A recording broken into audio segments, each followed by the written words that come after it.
the finals. Possibly one of the biggest underdogs in FPS history that many don't see coming, but is right under their noses. If you haven't already seen the trailer, you're greeted with high-octane, adrenaline-pumping action.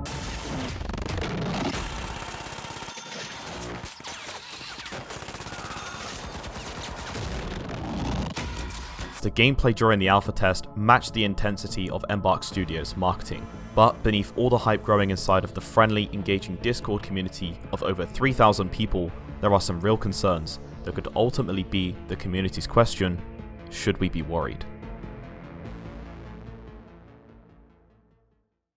Embark Studio was founded in 2018 by a team of experienced developers connected to companies such as EA, DICE, and Ubisoft. The company has a strong team of over 120 employees from all across the world to forge innovative projects and push past boundaries of what is the norm in current gaming standards. Within the Discord community, members of Embark are fairly active and engaging with the Discord members. This is something that I really like to see. They're also running an Easter egg, Professor Layton, Sherlock Holmes style event thing in the Discord too, which again is great and it keeps the community engaged whilst the developers are working hard making the game. Speaking of the game, I'll firstly scan over my background so you know the bias of someone that's judging it.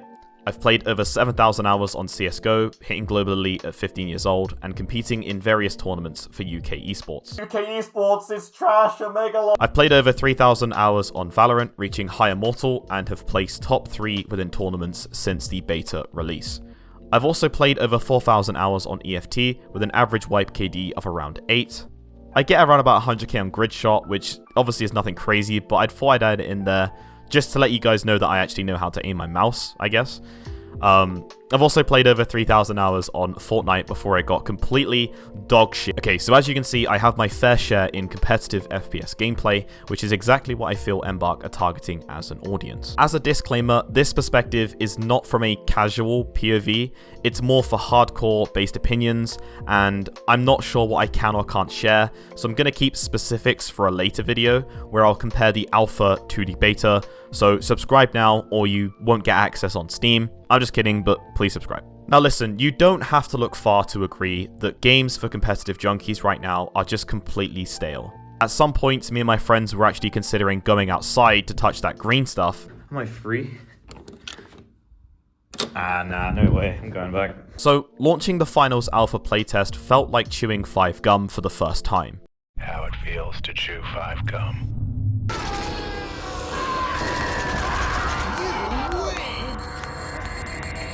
I mean, I literally felt the same feeling in 2018 when Fortnite started getting popular. I wanted to play the game. I wanted to improve, and I wanted to do well. Initially, you're greeted with the options of choosing the role or class that you want to play. During the playtest, we had 3 options of what was called at the time light, medium, and heavy. Light is essentially the fast-moving, low-health assassin, in your face or in the shadows type class that has a range of abilities to outplay the opponents. Heavy is the slow-moving tank that will definitely make you scream when you turn a corner and see him with an evil grin. This class is designed to either hold a fortress or just completely destroy it. Medium, now that's my kind of class, and it's probably the kind of class that you guys would like too. It's the best of both worlds. You get the damage output whilst having the share of health, and you're essentially going to be the fragger of the team. My first concern about the classes, again this was alpha so don't judge Embark, is that light felt that it wasn't really needed as medium's damage output and health were way more useful than having light's fast movement and abilities to outplay. As the game is a 3v3v3v3, you were able to play, for example, medium, heavy on the team, which I felt was pretty much the meta at the time.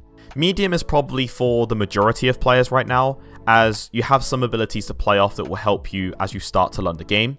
If you're playing in a squad of 3, then maybe throwing one of your friends on heavy is not a bad shout.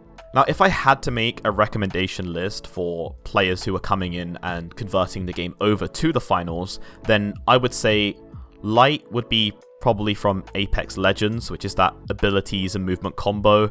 Medium is pretty much for anyone, so I'd say like Counter-Strike, Valorant, again Apex Legends I guess, the Cycle Frontier, COD, Battlefield. More of those casual players would probably like medium more. And then you have Heavy, which I would actually say would be for players rotating from Rainbow Six Siege over to the finals, or even just players that like destruction or, holding it down. This is obviously my opinion, and, you guys may differ, so feel free to write in the comments on this topic, and obviously you can discuss it there. So what is the actual gameplay like? Well, what I'll do is I'll throw down a quick summary of what I experienced in bullet point formats, just so you guys can have a rough visualization. After loading, you queue, seeing your friends run down a tunnel. You then get converted or transferred smoothly into the game world, which is a really cool transition. You then have a few seconds to locate and secure the objective of what's called the money box inside of the arena. Then you battle it out inside of the arena in that 3v3v3v3 to take the money box to a vault, which is randomly on the map. Then you secure and hold down the vault if you got to the money box first, until that money has deposited into the vault. There is a timer where you have to wait for the money to go into the vault, during which the other teams can then steal that if you fail to hold it off. Dying takes you into a global respawn timer, so it's not like a search and destroy game where you're completely out until the round's over. The time to kill is roughly the same as Call of Duty or Battlefield, that's just from what I experienced. And the shooting definitely feels similar to Battlefield, where you can kind of let off an entire mag without too much of a penalty on there as well. If you have the least amount of money made at the end of the round, then you would get eliminated. Then the game turns into a 3v3, then the next round would be a 3v3, which is then, title drop, the finals. The arena is one of my favorite features about the game, hands down. We have multiple scenarios of conditions such as weather and time as random factors. You could possibly have different buildings and environments to come in the future. There are different map events such as suspended buildings. There can be objects shot down from the sky into the world that can kind of change the play. So if you're in a team fight, you see someone running away, look up to a sky and there's a balloon. You shoot the balloon and toxic gas drops down below them. It's really, really cool. The map was just beautiful. I've never had much criticism to the map, as this was obviously something that Embark had designed around the game. There's open spaces, there's tight buildings. It has that perfect mix of areas to suit up to the playstyle that you may want, either aggressive or sneaky. I mean, the map just allows that to happen. The reason why the arena is my favorite is because it delivers the feeling that you're essentially competing, and this is due to the crowd style noises in the game in the background that I felt. Either that or I have schizophrenia, so let me know. I would actually like to be able to hear a crowd more, and maybe have like some kind of like crowd countdown when the round is ending, maybe from like 10 to 0. So let's just say like we're all in a room and we're holding off a building.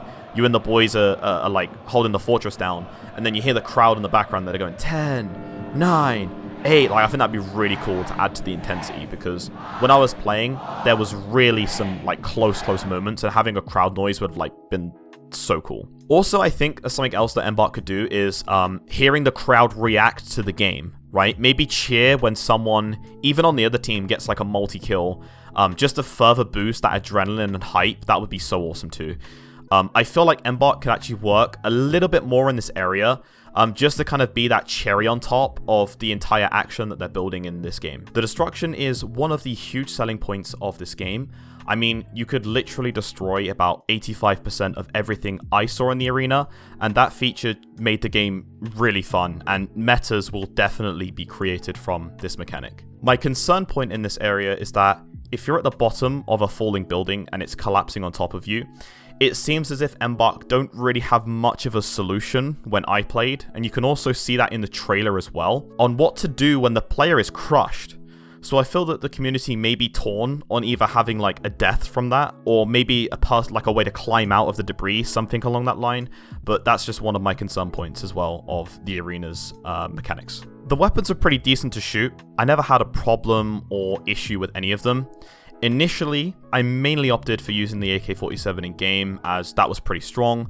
And this is obviously coming from someone who has a fair share in Tarkov. The guns felt good to shoot. The guns sounded okay to shoot, but really you don't put a focus on that, as so much is going on around you, it just kind of wafts away from it.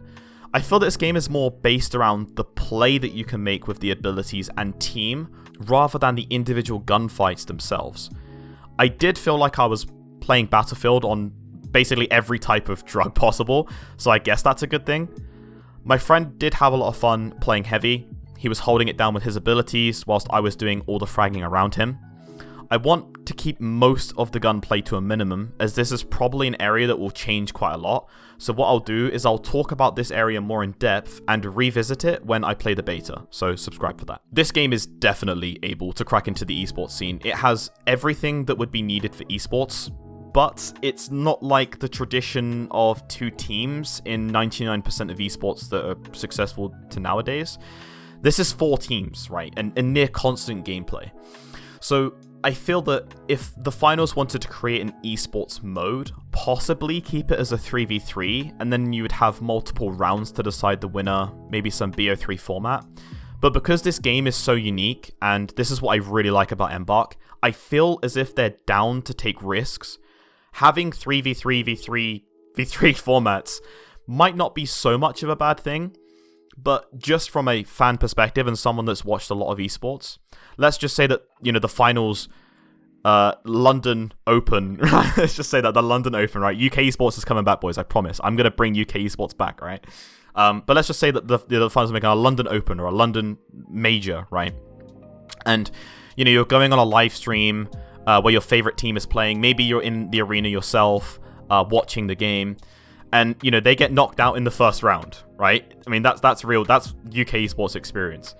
That's it. It doesn't really feel like the best viewing to entertainment experience, right? Your favorite team's been knocked out in 1 round. So I feel like the 3v3, v3v3 format is a little bit But I'd love to do a Q&A with some of the developers with what they feel would be the future in this regard, as I'm a pretty strong enthusiast in this area. I just don't put myself out publicly, you know, for that stuff. So obviously, yes, there are better people than me that can do all this stuff, but I think it'd be fun for me to start making videos. So hey. On top of everything, though, all in all for this esports, this game would probably be one of the most hype, right? And this is just an ADHD's paradise with constant movement of everything and constant action going on. This is just a really, really nice area that esports could be brought into. And on top of that, if you add in a commentator like myself... That's Jet that does get the trade, and 2 kills there from Raze, and she's going to be using the triple dump bounce, and then gets another kill there from Raze. It's a 2-on-2. Raze clutching up. She wants this victory. Phoenix and Raze left alone here against a 2-on-2. Trying to go through. That's Phoenix with another kill there as well, and it's the final. And they managed to clutch it up in the end. Embark, please hire me. You have a great recipe for success. Viewing experience is obviously going to be more on that Overwatch side of things, as, you know, the game isn't simple as CSGO.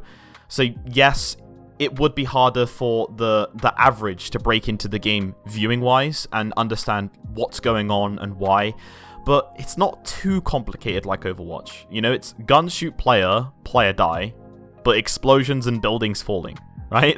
That's the caveman way to describe what this game is. I wanted to add this section in as a shout out to the incredible designs of the in-game and out-of-game art. I mean, damn. Some of these are so in-depth and well-made. This almost makes the wait for the game essentially bearable as the developers and artists, you know, update their Discord. They have like an official arts channel, and they just bless us with some like really nice graphical designs. And the eggs, of course. The graphics in-game were great. Everything felt and looked like it was supposed to. Something that I forgot to add in, but I'll throw in now. I didn't have any FPS issues or lag issues. Yes, I'm playing on a top-of-the-end PC, but I had my friend who was playing on an average PC, not the best specs, and you know, he was absolutely fine. I think it was above 200 FPS, roughly. I can't really comment on that, though, and I think that's unfair to comment on FPS stuff because it's in alpha. But everything was fine performance-wise as well for the game. If you know me, then you'll know that I am quite the skin connoisseur. I've done my fair share of Gamba, and I have a nice collection of stuff across multiple games. I don't think that I can talk much about it, but I've done multiple surveys for Embark in terms of their skins. I will say this, the designs are really good. They're on par with CSGO and Valorant designs. They have the same format as like blue is common, you have like rare, legendary, uncommon, you have things like that. And I also like that not all the skins are overly done until you get to that legendary skin collection. Obviously, the finals is going to be a free-to-play, right? So this area is where they want to make some money back on. And I can likely guarantee from what I've seen in the skins that most of you will find that one skin that you'll like to whip out some spare change on. Sometimes if you enjoy a game, then, you know, it's just the best of both worlds. You're supporting the devs and the future of the game, and at the same time, you're getting something cosmetically cool, as long as it is not pay to win. We do not want pay to win, okay? And I think the devs know that, and that's why, you know, I'm pretty happy about that. They don't want pay to win, but allow the people that has some money to you know, spend some money, right? I'm down to spend some money on this game, you know. As long as I don't know about Gamba. I'm not going to comment on Gamba. I don't know if they're going to do. I don't think they're going to do like boxes and loot boxes. I don't think they're going to do that. I wouldn't personally mind it. I'm sorry if people don't like that, but personally, I come from Counter-Strike. I loved it. I think it was so fun. I don't care how much money I spend on it. It's just the fun of doing it. Yeah. I do have a strong belief though in more of the higher tier, hard to get skins. I feel like the high tier skins should be mostly exclusive and not just simply like purchasable on like on a daily or something. Maybe if the devs have already aligned themselves to that, then create a new tier like Mythic, which is basically like a skill-based achievable skin. So don't worry guys, I'm not going to say, you know, an RNG-based skin. No, skill-based achievable skin. Some of you might not like that, but I'll explain why, and this is from my perspective, and this comes across games as an example as well. If anyone plays Escape from Tarkov, as an example, there's a really hard objective where you have to kill Killer 100 times. Doing that grants you Killer's outfit, and if you guys don't know Tarkov, Escape from Tarkov, Killer is one of the bosses in the game. If you kill him 100 times, then you get to look like him. When you have that in-game, you feel like you are the boss. You feel like you're an absolute god, you're more confident in your play, everyone's scared of you, people comment, and it's just fun. It's like there's fun interactions from that. Most of the rarest skins have a lot of meaning and value behind them. Like, for example, Valorant. My Arcane Sheriff always has a fun interaction when people see that I own the skin.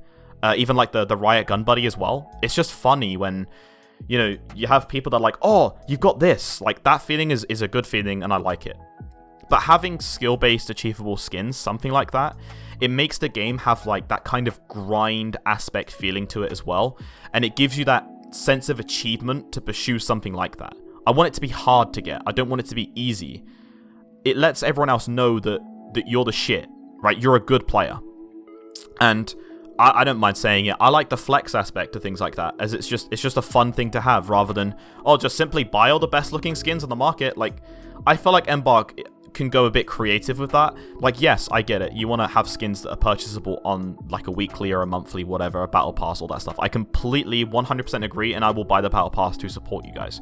But I would want something on top of that, like just to go above and beyond that make people go, damn, this guy has this. He's worked hard for it. That's just my perspective. As a compromise, maybe Embark could add something like an effect over the skin, or maybe like a different variation of the skin, like a different hue or something.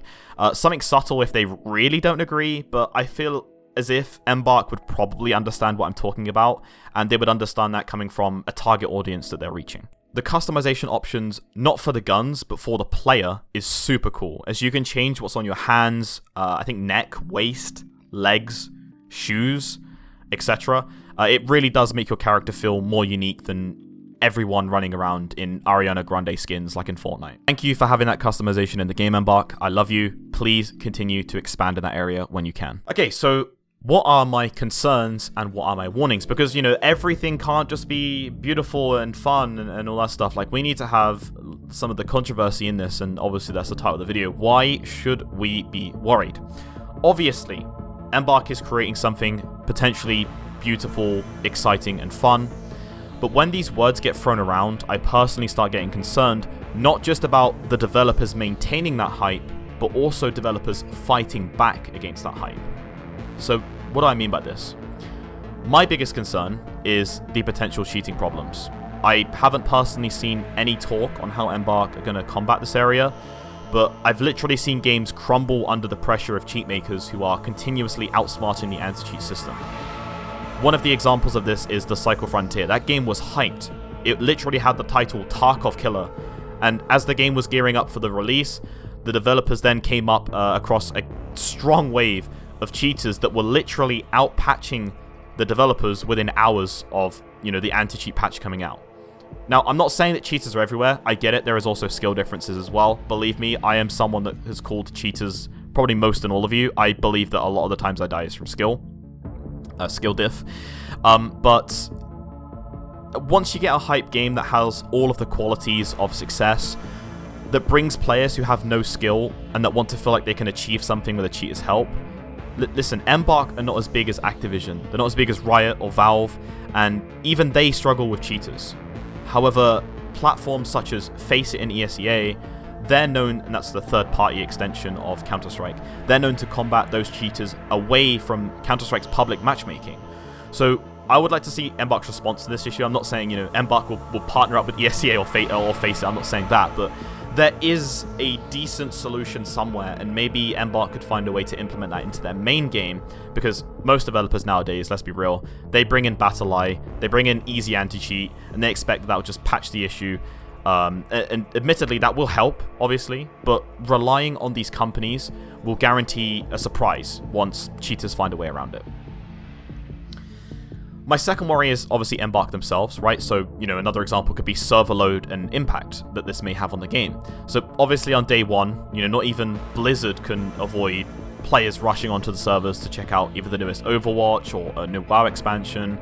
However, the size of Embark is going to be more looked at in terms of how they can both push changes to bugs and exploits, including how quickly they can do this, and more importantly, and this is the most important, the communication to players on these issues, and also balancing the changes that will almost definitely be required. There will be needing to be balances in the finals. You guys may get frustrated the first couple of weeks or something.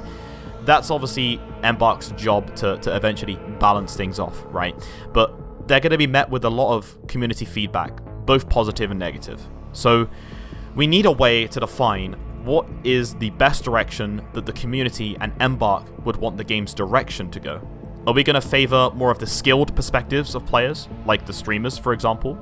Or are we going to focus more on the casual perspectives? And I feel at this moment we don't really know what Embark are going for in terms of the future. Now, I get it. This is completely fine, as the game isn't even out yet, guys. But the thing is when I get presented with a game, I decide, hey, am I going to commit my time to the game? Am I going to commit my time to improving at the game? And this is actually where the die-hard fans are born. They would like to know if the game will be worth their time, or if the game will slowly turn into something completely different in the years to come with, for example, Fortnite. Personally, I prefer a game that doesn't evolve too much, as Valorant and Rainbow Six Siege, they're clear examples of too much classes, not enough class. And what I mean by that is, people sometimes miss the origin of a game, because that's when they originally fell in love with playing it, and developers took it in, a completely different direction, turning it into something we used to know. Thank you, Embark, for being incredible so far. I wish you success on working on the finals and Arc Raiders, and we all can't wait to play the next playtest. You've saved FPS competitive gaming for now. My name's been Thix. Thank you guys for watching. Subscribe. I'll see you guys in the next one.